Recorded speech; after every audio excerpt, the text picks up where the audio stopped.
1857 का स्वतंत्र समर भाग 4 अवध। मानव जाति के दुर्भाग्य से इस जग में चोर को छोड़ सन्यासी को फांसी देने का न्याय हमेशा होता आया है, पर राजनीति के क्षेत्र में तो ये खुल्लम खुल्ला किया जाता है। जुल्म और अन्याय दोनों भाववाचक कल्पनाएं मानवीय मन को स्वीकार नहीं होती, अतः उनके कारण होने वाले त्रास का प्रतिशोध लेने के लिए जब वह झल्ला कर बाहर निकल पड़ता है, तब यह नहीं दिखता कि उस जुल्म और अन्याय की जड़ में कौन है, और जो सामने पड़ जाता है उसी गरीब को मारने लगता है। इस उतावली में जो अन्याय की जड़ या आत्मा है उसे भुला दिया जाता है। इस घालमेल के कारण कोई बड़ी हानि यदि नहीं होती तो उस उपेक्षा को क्षमा किया जा सकता है, परंतु सच में देखा जाए तो इस घालमेल के परिणाम बहुत भयंकर होते हैं। चोरों को मारने के लिए बनाए गए फंदे सन्यासियों को मारने में खप जाते हैं, और उधर चोर के सुरक्षित बच जाने से चोरी की घटनाएं पहले से भी अधिक होने लगती हैं। लेकिन इस फांसी पर सन्यासी के बदले यदि एकाध चोर को भी चढ़ा दिया गया होता तो भी उस चोरी का सारा क्रोध उस एक ही चोर पर उतार दिए जाने से बाकी के चोर निर्भय होकर पुनः हरिओम करने को तैयार हो सकते हैं। विश्व वृक्ष का वास्तविक नाश उसकी शाखाएं और पत्तियां तोड़ते रहने से नहीं हो सकता। वह तो तब होगा जब उन शाखाओं को और पत्तों को बार बार आगे धकेलते हुई और उनको पोषण करती हुई उस वृक्ष की जड़ें खोदकर उनका सर्वनाश किया जाए। डलहौजी किसी परिस्थिति का परिणाम है। वह परिस्थिति जब तक बनी हुई है तब तक एक डलहौजी जाए तो उसकी जगह 10 डलहौजी आएंगे, परंतु यह सिद्धांत भूलकर अंग्रेज इतिहासकार जानबूझकर और हिंदुस्तानी लोग भोलेपन और अज्ञान से डलहौजी के शासनकाल में हुए सारे अत्याचारों का दोष इतने जोर से उस पर थोपते हैं मानो वही मुख्य करता था, परंतु यह मानना पूरी तरह गलत है। इस मान्यता का यह परिणाम होता है कि डलहौजी को छोड़कर मुख्य कारण की ओर ध्यान ही नहीं दिया जाता। यदि इंग्लैंड की सरकार की सम्मति ना हो तो डलहौजी की हिम्मत है कि वह इधर का पैर उधर रख सके। डलहौजी के हर कृत्य को इंग्लैंड की सरकार की स्वीकृति मिले बिना हिंदुस्तान में एक पत्ता भी हिलना असंभव है। ऐसी स्थिति में डलहौजी यदि एक अंश का दोषी है तो उसके पीछे छिपकर ये अधम कृत्य करने वाले ठगों पर 10 गुना दोष आना चाहिए। परंतु इंग्लैंड की सरकार माने वहां के मुट्ठी भर अधिकारी इन मुट्ठी भर अधिकारियों को इंग्लैंड की जनता के सामने कपकपी आती है।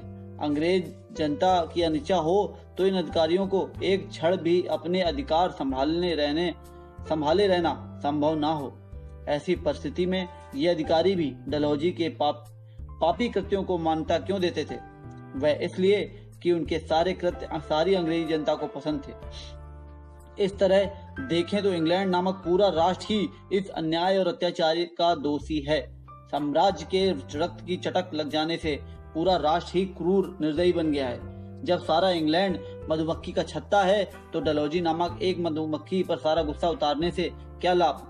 जब तक ये छत्ता बना हुआ है तब तक ये मधुमक्खियां हिंदुस्तान के फूलों से मधु ले जाकर उसके बदले में विष भरे डंक मारती ही रहेंगी।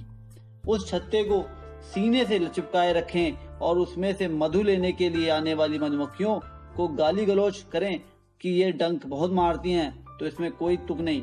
यह मूर्खतापूर्ण कल्पना और ये अभागी अंधता सन 1857 के नेताओं की दृष्टि को स्पर्श न कर सकी। यही उस क्रांति युद्ध का मुख्य रहस्य है। उसका हेतु अमुक कानून रद्द करो या अमुक डलहौजी हटाओ ये ना होकर कानून बनाने की या उस डलहौजी को भेजने की मुख्य शक्ति अर्थात राज्य सत्ता को प्राप्त करना ही था। सभी अंग्रेज डलहौजी हैं और उस छत्ते की सारी मधुमक्खियों का उद्देश्य अपने भारतीय फूलों से मधु लेकर उसके एवज में विष भरे ढंक मारते रहने का है। यह अंतिम सत्य उन चतुर और माननीय पुरुषों के ध्यान में है, और ऐसे इन अंग्रेजों से पूरी तरह संबंध तोड़े बिना, गुलामी की शाखाएं ना तोड़ते हुए, उस हलाहल भरे कटीले वृक्ष को समूल उखाड़े बिना, संक्षेप में यह कि स्वराज प्राप्त किए बिना इस असाध्य रोग की दूसरी रामबाण औषधि नहीं है। और स्वराज की यह औषधि संग्राम भूमि के अतिरिक्त कहीं और नहीं मिलती। यह वास्तविक सत्य उनकी कुशाग्र बुद्धि को ज्ञात होते ही एक क्षण भी न रुकते हुए वे अपने प्राण अपने हाथों में और तलवार शत्रु की गर्दन पर रखने रण मैदान में कूद पड़े। सन 1857 के क्रांति युद्ध की पवित्रता और महानता इसी सत्य ज्ञान में और उसके लिए किए गए प्राणदान में है। जिन्हें डलहौजी ही सारे अत्याचारों का मुख्य कारण लगता है, उन्हें इस युद्ध की वास्तविक महानता ज्ञात नहीं होगी। ऐसे अज्ञानी व्यक्तियों को यदि सत्य ज्ञात करने की इच्छा हो तो वे विशेषता अवध का राज किसने अधिग्रहण किया ये देखें और क्यों अधिकृत हुआ ये समझ लें। अवध का वह विस्तृत और संपन्न राज डलहौजी के पहले 1 शताब्दी तक अधिग्रहण होता रहा था। अवध के नवाब ने जब से अंग्रेजों से रिश्ते बनाए तब से उसके राज का एक एक टुकड़ा अंग्रेजों की ओर जाने लगा था। सन 1801 में एक समझौता वजीर के सिर पर जबरन लादा गया। उसमें यह अपहरण की इच्छा पूरी निर्लज्जता से प्रदर्शित की गई थी। नवाब वजीर उस समय पहले से ही कंपनी के सहयोगी सेना के लिए प्रतिवर्ष 85 लाख रुपए दे रहा था। कंपनी की इस डकैती से नवाब का खजाना कठिनाई में आ गया था, पर अंग्रेजों ने जबरन ये मांग की कि नवाब अपनी सेना हटाकर उसके स्थान पर कंपनी की सेना रखे। इस सेना का खर्च और सहयोगी सेना का खर्च उठाने की शक्ति नवाब के खजाने में नहीं है। यह अंग्रेज अच्छी तरह जानते थे, बल्कि यह जानकारी थी इसलिए उन्होंने ये मांग की थी। नवाब के पास खजाना नहीं था किंतु प्रदेश था, अतः अंत में उसमें से एक उपजाऊ टुकड़ा तोड़कर नवाब ने अंग्रेजों को दिया और ना ही कहते भी नवाब के सिर यह संरक्षक सेना बैठ ही गई। सन 1801 के समझौते की तीसरी धारा का अर्थ था नवाब अपने प्रदेश की व्यवस्था से प्रजा को सुख करे और हर काम में वे कंपनी के अधिकारियों से सलाह मशवरा करे। अब यह प्रजा को सुख कर व्यवस्था कैसे रखनी है? यदि नवाब कोई सुधार करने की इच्छा करे तो उसकी इच्छा के विरुद्ध कंपनी उस पर गुर्राए। फिर भी आग्रह था कि प्रजा के लिए सुखकर व्यवस्था की जाए। नवाब का खजाना बार बार डकैती डालकर खाली किया जाता और उस पर नई मांग भी रखी जाती, और इस डकैती की पूर्ति के लिए जब नवाब को कर लादने की व्यवस्था होती तो कंपनी कहती कि प्रजा को सुखकर व्यवस्था होनी चाहिए। नवाब को जब इस तरह स्वयं के राज्य में सुधार करना संभव हो जाए और प्रजा विद्रोह कर राज्य में सुधार का प्रयास करे तो उसका बंदोबस्त करने अंग्रेजी बैनट और संरक्षक सेना की तलवारें प्रजा की गर्दन पर रख उसे हुचू भी नहीं करने देना। इस प्रकार कंपनी का आग्रह बना ही रहता कि प्रजा के लिए सुखकर व्यवस्था की जाए। इस तरह एक और नवाबों और जनता को राज्य व्यवस्था सुखकर करना पूरी तरह असंभव बनाकर दूसरी ओर कंपनी कहती कि राज्य व्यवस्था सुखकर करनी ही होगी। यह स्थिति कुछ ऐसी थी कि कोई अत्याचारी बाप बच्चे को जोर से पीटता जाए और कहे चुप रहे, खबरदार जो रोएगा तो। इसमें फर्क इतना ही है कि वह बाप ऐसा मूर्खतापूर्ण कार्य कम से कम सद हेतु से तो करता है, परंतु कंपनी नवाब का मुंह बांधकर तो पिटाई कर रही थी, वह तो केवल उसका गला दबाकर प्राण लेने के लिए ही थी। यह प्राणघात जितनी जल्दी और जितनी सुलभता से हो करने के लिए अंग्रेजों ने हजारों अड़चने और हजारों तिकड़में भिड़ाई। उन सबका वर्णन स्थाना भाव के कारण संभव नहीं। फिर भी उदाहरण के लिए एक अत्यंत नीच तिकड़म दिए बिना रहा नहीं जाता। वह तिकड़म थी सन 1837 में लॉर्ड ऑकलैंड द्वारा नवाब से किया हुआ समझौता। कुछ ही वर्षों बाद साफ तौर पर अस्वीकार करना। यह समझौता होते ही इंग्लैंड उसे भूल गया हो, ऐसा नहीं, क्योंकि सन 1847 में लॉर्ड हार्डिंगटन ने उस समझौते को माना था। कर्नल सलीम ने सन 1851 में वही समझौता माना था। सन 1853 में हिंदुस्तान में चालू समझौते की सूची में भी वह सन 1837 का समझौता लिखा हुआ था, पर सन 1853 में जो समझौता इंग्लैंड की स्मृति में था वह समझौता उसी वर्ष वास्तविक समय आने पर इंग्लैंड एकदम भूल गया। सन 1837 के उस समझौते के अनुसार वह रियासत अधिग्रहण करना संभव नहीं था। ये देखते ही 1 घंटे पहले तक मान्य किया हुआ और चालू समझौते की सूची में लिखकर भेजा हुआ समझौता हिंदुस्तान सरकार साफ अस्वीकार करने लगी। ऐसा कोई समझौता हुआ ही नहीं था। ऐसा धड़ल्ले से कहते समय अंग्रेज सरकार लज्जित कैसे नहीं हुई? हिंदुस्तान का अंग्रेजी इतिहास जिसने थोड़ा बहुत भी पढ़ा है उसे इस पर बहुत आश्चर्य नहीं होगा। क्योंकि अंग्रेज सरकार को अवध का राज चाहिए था, अतः वह राज हड़पने के लिए सन 1837 के समझौते की अपेक्षा 1801 का समझौता उसके लिए अधिक लाभदायक था। ये सारी तिकड़में डलहौजी के पहले ही हो चुकी थी। इतना अवश्य ध्यान में रखना चाहिए जिससे ये स्पष्ट हो जाए कि डलहौजी ने अवध के अधिग्रहण करने में कुछ अपूर्व पातक नहीं किया। अवध का प्रदेश सबको चाहिए था, पर उसको कैसे हथियाया जाए उसका निर्णय डलहौजी के हाथ से हुआ।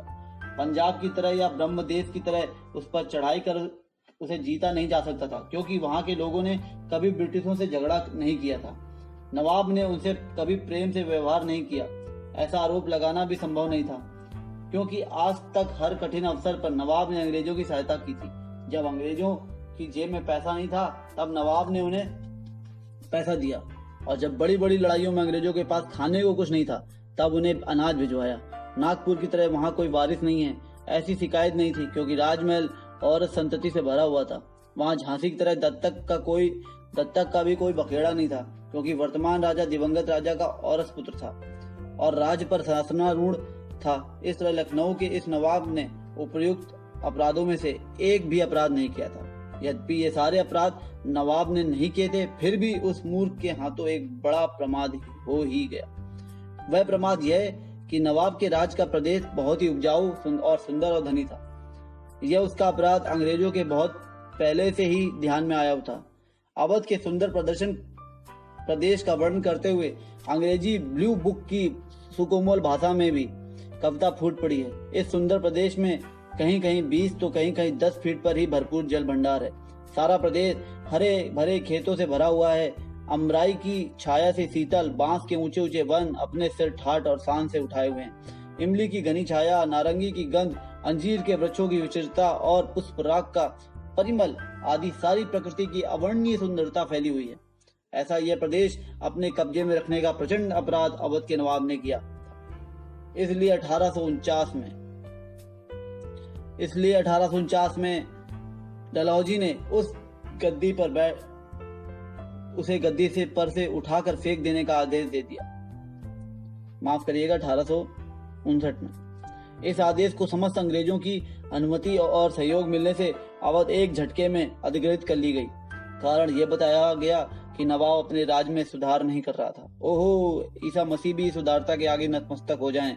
नवाब के राज में जो एक गुनी दरिद्रता थी उसे चौगुनी करने, जो कुछ चैतन्य था उसे समाप्त करने, और अवध के तन पर फटा पुराना ही सही पर स्वतंत्रता का जो कपड़ा था उसे फाड़ कर नंगा करने तथा उसके सिंहासन पर बलात्कार करने वाले इंग्लैंड की ये अव्यवस्था की बात यदि एक बार मान ली तो हिंदुस्तान पर तेरा राज क्या एक दिन भी रह पाएगा।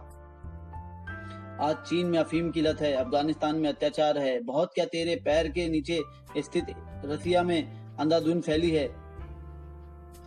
फैली है। क्या वहाँ के जार को अव्यवस्था के अपराध के लिए दंडित कर एशिया को अपने देश से जोड़ सकते हो? नहीं, तेरे पड़ोसी के घर का सामान अव्यवस्थित है, इसलिए उसके घर में घुसकर उसे बांधकर वह घर अपने कब्जे में लेने का अधिकार तुम्हें कैसे मिला? पर डलहौजी के प्रशासन के संबंध में लिखने वाला अर्नोल्ड कहता है, नवाब ने उसके सिवाय भी कितने ही अपराध किए थे, जैसे वह अपनी दासियों को जरी की साड़ियां भेंट देता था। दूसरा अपराध यह कि उसने 11 मई को आतिशबाजी का जलसा किया, और यह भी कि एक दिन सुबह ही उसने दवाई पी और शाही बेगम और ताज बेगम से भोजन का आग्रह किया। अब इससे भयंकर अपराध और क्या हो सकता है? फिर भी धन्य है अंग्रेज की नवाब सुबह दवाई पीता था, फिर भी उस अपराध की ओर ध्यान न देकर उसे राज्यच्युत नहीं किया गया। पर अंत में सारे उपाय व्यर्थ गए, कारण एक दिन नवाब के सामने कुछ घोड़ियों पर घोड़े छोड़े गए, अर्थात अंग्रेज सरकार को उन घोड़ियों की पवित्रता भंग होने पर बहुत दया आई और उन्होंने उस भयंकर अवसर पर वहां खड़े नवाब के अपराध पर उसे राज्यच्युत कर दिया। ऐसी घिनौनी बातें कहकर नवाब की राज व्यवस्था संबंधी अक्षमता का ढोल पीटना चाहने वाले मूर्ख और ईर्ष्यालु अंग्रेज इतिहास लेखकों को यह सब देखने हिंदुस्तान आने का कष्ट करने की आवश्यकता ही क्या थी? उन्हें इंग्लैंड में कहीं भी रोनाल्ड के ग्रंथ मिल सकते थे, या लज्जावश किसी ने ना दिए हों तो इंग्लैंड के राजमहलों से भी उन्हें बहुत सारी जानकारी मिल गई होती, और घोड़ियों का पातिव्रत भंग करने से भी बड़े व्रतों को भंग करने वालों की जिंदगी और राज अधिग्रहण कर लेने तथा स्वयं के घर के छेद भरने वे अपने समय का अधिक उपयोग कर सकते थे। जय हिंद, नमस्कार।